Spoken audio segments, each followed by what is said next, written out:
Hey foodies, today's soup is one of my daughter Evelyn's very favorite split pea soup, but it is low-fat version without a ham bone because I don't like ham.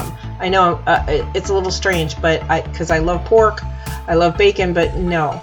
However, I will be utilizing some ham for her and the boyfriend. So I'm starting out with bay leaf, peas, garlic, onion, carrots, parsley, some celery, and make sure you wash and pick through your peas to get rid of the crazy ones, and some uncured turkey bacon.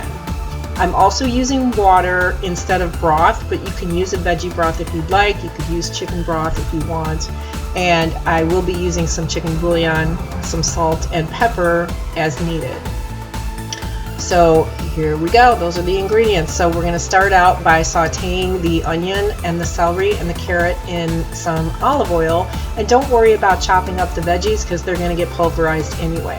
So once they've been sauteed, we're going to add the garlic, saute for a couple minutes, add the garlic and the turkey bacon. And this is again going to be used just to flavor the soup. We're not actually going to be eating it. So you're going to want to saute it for a little bit and let it release a little bit of fat, and now we're going to boil the soup and then let it come to a simmer for about an hour. After 40 minutes, I'm going to cover the soup to make sure that the peas really get soft, and so you're going to want to test those and make sure that they do. So I also I tested it and tasted it to see about the salt, and I did add chicken bouillon. That's optional. You don't have to do that. Once it's cooked for an hour, you can go ahead and fish out that turkey bacon. Of course, you're welcome to eat it if you'd like. I gave it to the dog, but it's entirely up to you. Again, I'm going to be adding ham to this for the ham lovers in the house instead of using a ham hock, because I just don't ever cook with ham and I don't have a ham bone. But if you do, this recipe is adaptable for that too.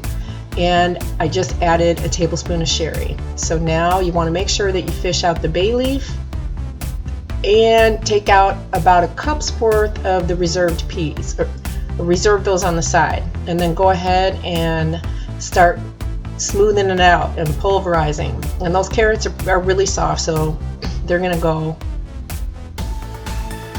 easily with the blender. And just do that till it's the consistency you like. There it is, nice and smooth for me, or I took mine out already. Now I'm adding the ham, and I'm going to put back in the reserved cup of peas. So there's a little bit of texture to it. And just let that simmer for another 10-15 minutes. Test it for salt again. Now that you've added the ham, I doubt you'll need any.